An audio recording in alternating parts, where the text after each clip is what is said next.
আমি মার সাথে কথা বলে আসি। রেডি হও, রেডি হও।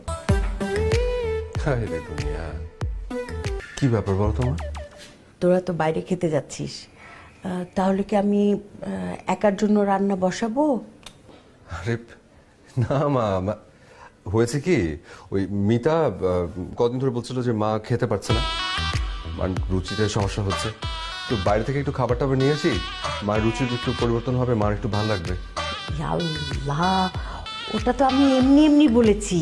ছি ছি ছি ছি, কি লজ্জার কথা। এটা আবার বউ তোকে বলে দিয়েছে না? ধুর। আরে লজ্জার কথা হবে কেন, মাঝে মধ্যে একটু একটু চেঞ্জ তো সবার জন্য প্রয়োজন। একটু দাঁড়া, বাইরে যখন যাচ্ছিস বৌমাকে কিছু একটা কিনে দিস, খুশি হবে। আরে টাকা দিতে হবে কেন, আমি কিনে দিব না। আরে তুই তো দিসই, এটা হচ্ছে আমার স্বামীর পেনশনের টাকা। মেয়েটা সারাদিন সংসারের ঘানি টানে, খুব খুশি হবে। নে। আচ্ছা ঠিক আছে, এত করে যখন বলছো কিনে দিবো।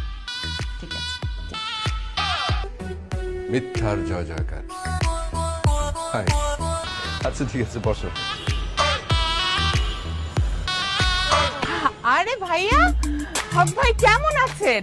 ওই দিন বস কি বললো আর আপনি হুট করে চলে আসলেন, এটা কিছু হলো বলেন তো? আহা আফরোজা,